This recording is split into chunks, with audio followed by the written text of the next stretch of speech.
حضرت امام ابو محمد فرماتے ہیں 3 بڑے عبادت گزار شخص تھے، حج کے لیے روانہ ہوئے، راستے میں ایک غیر مسلموں کی بستی میں قیام کیا۔ یہ بری صحبتوں کی آپ کو ایک نحوست بھی بتاتا ہوں، بندہ پتہ نہیں کبھی کہاں رہتا ہے، کبھی کن کے ساتھ رہتا ہے، سوچتا بھی نہیں ہے۔ غیر مسلموں کی بستی میں رہے، اب اس تینوں میں سے ایک بندے کی ایک عورت پہ نظر پڑی، ایک لڑکی پہ نظر پڑی، بڑی خوبصورت تھی، اس پہ دل آ گیا۔ ساتھیوں سے کہتا تم جاؤ حج پر، میں ذرا پیچھے آتا ہوں۔ کسی بہانے سے خود رک گیا، وہ ساتھی روانہ ہو گئے۔ یہ پہنچ گیا اس کے والد کے پاس کہ مجھے تمہاری بیٹی سے شادی کرنی ہے۔ کہ میری بیٹی کا مہر تم ادا نہیں کر سکو گے، بہت ہیوی ہے، بہت مہنگا ہے۔ کہ بتاؤ تو صحیح کیا ہے؟ کہ مہر یہ ہے کہ تم اسلام چھوڑ دو اور غیر مسلم ہو جاؤ۔ ساری زندگی جس کی عبادت میں گزری، شیطان نے ایسا حملہ کیا، عورت کا ایک ایسا جال پھینکا اس کے دل پر کہ اس شخص نے اسلام کو چھوڑا اور غیر مذہب اختیار کر لیا۔ حج پہ جا رہا تھا، سفر کون سا تھا؟ حج کا۔ سوچئے شیطان کب کہاں کیسے حملہ کر سکتا ہے، آپ سوچ نہیں سکتے۔ میری زبان نہیں اٹھ رہی ہے مگر اشارے میں بتا دیتا ہوں، طواف کے دوران کیا کچھ ہوتا ہے، ایسی باتیں سامنے آئی ہیں کہ زبان بھی نہیں اٹھتی کہ یار ادھر بھی۔ لیکن شیطان، ہم سمجھتے کعبے کے سامنے کچھ نہیں ہو سکتا، آپ اپنے گھر میں سوچ رہے ہو میں محفوظ ہوں، کعبے کے سامنے بہکاتا ہے وہ، ادھر غلط کام ہو جاتے ہیں، چوری پکڑتے ہوئے نہیں پکڑے جاتے حرم کے اندر ہیں۔ سوچئے شیطان سے کوئی محفوظ نہیں ہے، اپنے آپ کو سیکیور مت سمجھو، اس کی فکر کرنی ہے، دعائیں مانگنی ہے، اس کا علاج کرنا ہے اور اپنے آپ کو ان بری صحبتوں سے بچانا ہے۔ اب کیا ہوا؟ غیر مسلم ہو گیا۔ تھوڑے عرصے کے بعد اس بندے کا اسی مذہب پہ وصال ہو گیا، یعنی کفر پر ہی مر گیا۔ وہ جو دوست تھے نا حج پر گئے تھے، کچھ عرصے بعد اس بستی میں آئے کہ یار پوچھے تو صحیح دوست کدھر ہے؟ کسی نے بتایا اس نے تو مذہب بھی بدل لیا اور اسی مذہب پر، کفر پر اس کی موت بھی ہو گئی۔ کہا یار قبر ہی بتا دو۔ قبر پہ گئے تو اس قبر کے کنارے ایک عورت 2 بچوں کے ساتھ بیٹھی رو رہی۔ عورت سے پوچھا تم کون ہو؟ کہا میں اس کی بیوی ہوں جس کی وجہ سے اس نے میرا مذہب اختیار کیا۔ دوست رونے لگے اور اس عورت کو بتایا کہ پتہ ہی ہمارا دوست کیسا تھا، کتنی عبادت کرتا تھا، کتنے روزے رکھتا تھا، بہت اللہ کا نیک بندہ تھا، اور دیکھو اس بیچارے کا اس کے ساتھ ہوا کیا کہ ایمان ہی چلا گیا۔ عورت نے جب یہ سنا کہ میرا شوہر اتنا نیک تھا، اس کے دل میں اسلام کی محبت آئی، وہ عورت کلمہ پڑھ کر مسلمان ہو گئی۔ ہائے ہائے ہائے، اس واقعے کو لکھ کر جو علماء نے باتیں لکھی ہیں نا، رونگٹے کھڑے ہو جاتے کہ یہ ہے اللہ کی خفیہ تدبیر۔ وہ جس عورت کے لیے غیر مسلم ہوا، وہ غیر مسلم کی موت مرا، اور اس کے مرنے کے بعد اللہ نے اس عورت کو ایمان کی دولت عطا فرما دی۔ یہ اللہ پاک کے فیصلے ہیں، اللہ کی خفیہ تدبیر سے ڈرو، اپنے ایمان کی فکر کرنی ہے، شیطان کے واروں سے بچنے کا ذہن بنانا ہے۔ ایک بزرگ کے بارے میں آتا ہے، بڑا کمال کا انہوں نے سوال کیا۔ ایک بار نیک آدمی کی شیطان سے ملاقات ہو گئی، انہوں نے شیطان سے کہا کہ اے ابلیس بتا میں تیرے جیسا کیسے بن سکتا ہوں؟ Very strange question. ابلیس کہتا ہے پوری دنیا میں آج تک کبھی مجھ سے کسی نے ایسا سوال نہیں کیا، میرے جیسا کون بننا چاہتا ہے؟ کہ بس تو بتا دے تیرے جیسا بننے کا طریقہ کیا ہے۔ ابلیس تو خوش ہو گیا، چلو ایک دوسرا پارٹنر ملا، بھائی کوئی تو ہے جو میرے جیسا بننا چاہتا ہے۔ کہ بہت آسان ہے میرے جیسا بننا، آپ 2 کام کر لیں کہ آپ نمازوں میں سستی کریں اور جھوٹی ہو یا سچی بس زیادہ قسمیں کھایا کریں۔ اور نیک شخص پتہ کیا کہتا ہے؟ میں اللہ تعالیٰ سے وعدہ کرتا ہوں زندگی میں آئندہ کبھی یہ 2 کام نہیں کروں گا۔ شیطان کہتا ہے آپ نے دھوکہ دیا مجھ سے میرا راز لے لیا، میں بھی وعدہ کرتا ہوں کہ آئندہ کبھی کسی کو نصیحت والی بات نہیں بتاؤں گا۔ مگر what we get from that incident، یہ 2 باتیں بڑی خطرناک ہیں، نمازوں میں سستی اور یہ بات پر قسمیں کھانا۔ کچھ لوگوں کا تو تقیہ کلام ہے، اللہ کی قسم، رسول کی قسم۔ ارے بھائی تم سے قسمیں کس نے بولا ہے؟ ہر بات پہ قسم کھانی ہے؟ سودا بیچنا ہے تو قسم، کیوں قسمیں کھانی ہے؟ پلیز قسموں کی عادت ختم کریں۔ یہ سودا بک تو جاتا ہے قسمیں کھا کے، برکت اڑ جاتی ہے، لیکن پہلی بات زیادہ سیویئر ہے نا، نمازوں میں سستی۔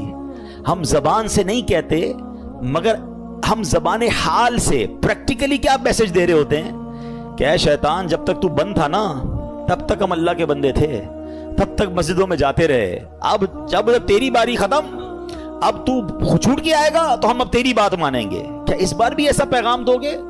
نیت کر لیں انشاءاللہ کچھ بھی ہو جائے اس بار مسجد چھوڑ کے نہیں جائیں گے، انشاءاللہ نمازوں کی پابندی کریں گے۔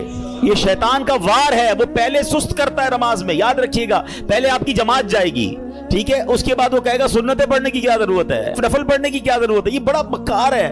آپ دیکھیے پتہ ہے شیطان کے پلاننگ کیا ہوتی ہے؟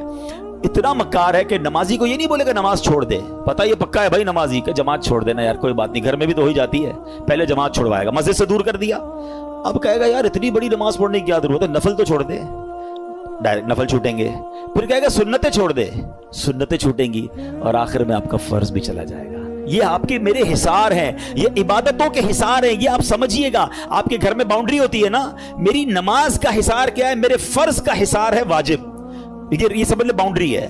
واجب کے بعد ایک باؤنڈری ہے سنت کی، اس کے بعد ایک باؤنڈری ہے نفل کی۔ اگر میں نے نفل پکڑ کے رکھے نا، میرے سنت نہیں جائے گی، اگر سنت پکڑ کے رکھے تو واجب نہیں جائے گا، واجب پکڑ کے رکھے تو فرض نہیں جائے گا، اور یہ سب چھوڑتا گیا تو ایک ایک کر کے وہ سب لے جائے گا۔ اچھا یہ ایک اور اس کی مکاری بتاؤں، پہلے تو پلان کرتا ہے کہ کسی نیک آدمی سے کوئی بڑا گناہ کرا دے، شراب پلا دے، بدکاری کروا دے، قتل کروا دے، جب یہ دیکھتا ہے نا یار یہ تو کچھ کر ہی نہیں رہا ہے، میری مان ہی نہیں رہا ہے، تھکتا نہیں ہے۔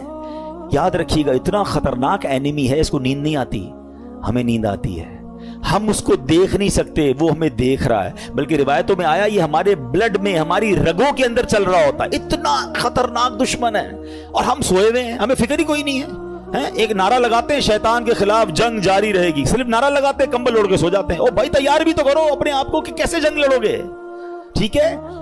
اب جب یہ دیکھتا ہے نا کہ یار یہ نیک نمازی آدمی ہے، نہ شراب پی رہا ہے، نہ بدکاری کر رہا ہے، نہ قتل کر رہا ہے، نہ کسی کو ظلم کر رہا ہے، اب کیا کروں، تھکتا نہیں ہے، اب اس کو کہتا ہے عبادت میں اس کی عبادت کم کروا دوں، گناہ نہیں کروا پا رہا نا، اس کے درود کم کروا دوں، اس کی تلاوت کم کروا دوں، اس کی جماعت چھوڑوا دوں۔ اچھا اب دیکھتا ہے یہ بھی نہیں کر پا رہا، اب یہ شیطان کا ایک ایسا آلہ آ گیا ہے کہ جس کے گھر میں ٹی وی نہیں تھا، جس کے گھر میں کبھی فلم VCR نہیں آیا تھا، یار ہم کئی ایسے لوگوں کو جانتے ہیں جنہوں نے کبھی زندگی میں فلمیں نہیں دیکھی تھی، مگر یہ ایک ایسا آلہ آ گیا کہ ایک بٹن دباؤ تو پتہ نہیں دوسری دنیا میں بندہ پہنچ جاتا ہے۔ اب نیک نمازی آدمی سے بھی اس کے ذریعے گناہ کرواتا ہے، میرے ہی پیسے لگے، میں ہی انٹرنیٹ کا بل بھر رہا ہوں، میں نے ہی لاکھوں روپے کا موبائل لیا اور مجھے ہی جہنم میں لے جا رہا ہے، کیا بے وقوفی ہے یار۔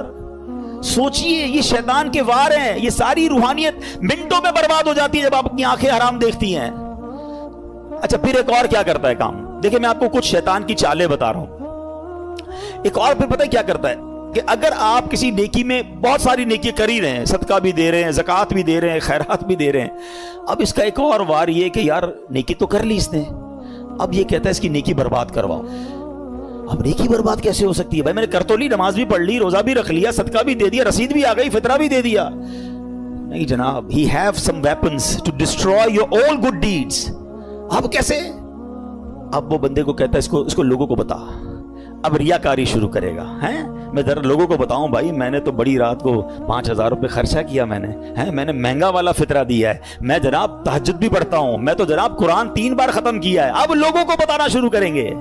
سمجھیے یہ بات، یہ شیطان کا بڑا خطرناک وار ہے۔ آج کسی سے ملاقات کرے نا، آئی صاحب کیسے ہیں، طبیعت ٹھیک ہے، بس اللہ کا بہت کرم ہے جناب، 2010 میں حج پہ گیا تھا تو 2015 سے 5 بار عمرہ کر چکا ہوں، الحمدللہ ہمارے گھر کے برابر میں جو مسجد ہے اس کی چھت بھی ہم نے ڈلوائی تھی، بس افطاری کا سامان بھی اپنے گھر سے ہی جاتا ہے۔ 5-7 منٹ میں حاجی صاحب نے 15 سال پرانی نیکیاں ساری گنوا دی۔ کیوں بھائی، میں نے تو طبیعت پوچھی تھی آپ سے، یہ کب پوچھا تھا کہ اپنی ذرا بیلنس شیٹ دیجئے۔ اچھا ایک اور عجیب بات ہے، آپ کو 15 سال پرانا حج یاد ہے، کل جھوٹ بولا تھا وہ یاد ہے، آپ نے اللہ کی راہ میں 1 لاکھ روپے چندہ دیا وہ یاد ہے، 5 لاکھ روپے حرام کے کمائے وہ یاد ہیں۔ یہ سوچئے، یعنی ہم گناہ کر کے بھول ہی جا رہے ہیں اور نیکیاں بار بار ریمائنڈ ہو رہی ہیں، بار بار ریکال ہو رہی ہے، یہ شیطان کا وار ہے۔ یاد رکھیے گا، بزرگان دین کے یہ اقوال ملتے ہیں کہ اپنے گناہ یاد رکھنا اور نیکیاں بھول جانا یہ اللہ کی عبادت ہے، اور ہمارا سرکل ہی الٹا ہے، ہمیں گناہ تو یاد ہی نہیں ہے۔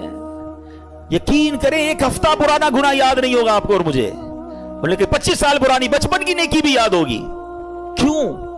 یہ شیطان کا وار ہم سمجھ نہیں پا رہے، یہ ہمارے ساتھ گیم کرتا ہے کہ نیکی کر لینا، پہلے تو کوشش کی نہ کریں، اب کر لی تو چھپانے نہیں دیتا، اور پھر بار بار، پہلے تو کہتے تھے نیکی کر دریا میں ڈال، اب نیکی کر فیس بک پہ ڈال، اور جناب اب تو 1 راشن کا بورا دیتے ہیں، 5 آدمی سیلفی کھچوا رہے ہیں، اس غریب کا بھی مذاق اڑا رہے ہو یار۔ کیوں؟ اللہ کی راہ میں دے رہے ہو، لوگوں کو دکھانے کے لیے دے رہے ہو، یہ ہم بہت بڑا لاس کرتے ہیں اپنا، کروڑوں روپے بانٹ کر بھی ثواب نہ ملے، آپ سوچئے، اس کو اس طرح سمجھیے کہ ایک بندہ قیامت کے دن جائے اور اس کو پتا ہو کہ یار اتنے روزے، اتنے حج، اتنی زکاتیں دے کر آیا ہوں، اور اس کو کہا جائے کہ جاؤ ہمارے پاس تمہارے لیے آج کچھ بھی نہیں ہے، ان لوگوں سے مانگو جن کے لیے دکھانے کے لیے کیا تھا۔ اس سے بڑی مایوسی ہوگی؟ قیامت کے دن کوئی اور طریقہ ہوگا وہ نیکیاں ریگین کرنے کا؟ نہیں، یہ نل اینڈ وائڈ ہو جاتی ہیں نیکیاں۔ یہ شیطان کا بہت خطرناک وار ہے جو لوگ نہیں سمجھ رہے۔ لیکن نہیں جناب، ہمیں تو دنیا کو، اچھا صرف خرچے کی بات نہیں ہے، ہر عبادت ہے۔ طواف کرنے تو وہاں سے لائیو آ رہے ہیں، وہاں سے سیلفیاں بن رہی، کعبے کو پیٹ کر کے دعائیں کر کے دکھا رہے ہیں، گنبد خضرا کو پیٹ کر کے لوگوں، کیوں یہ سب ہو رہا ہے؟ آپ سوچئے، وہ تقدس ان مقامات کو ہم پامال کر رہے ہیں، ہر ہاتھ میں موبائل ہے، عورتیں طواف کر رہی ہیں، آپ دنیا کو دکھانے کے لیے عورتوں کی ویڈیو دنیا کو بھیج رہے ہیں۔ مکہ پاک میں ایک نیکی 1,00,000 نیکی کے برابر ہے حدود حرم کے اندر، مگر ایک گناہ 1,00,000 گناہ کے برابر ہے۔ اچھا، لوگوں کو یہ بھی عقل نہیں ہے کہ اپنے گھر والوں کو کہتے ہیں میں تمہیں کعبہ دکھا رہا ہوں، ارے گھر والوں کی تو ویڈیو بند کر دو، آپ کی گھر کی عورت دنیا پیچھے طواف کرتے ہوئے اس کو دیکھ رہی ہے، وہ کس حالت میں بستر پر بیٹھی سوئی، اچھا گھر کا کوئی فرد بیٹھا ہے، کیوں؟ مطلب اتنا بھی سینس نہیں ہے یار، مطلب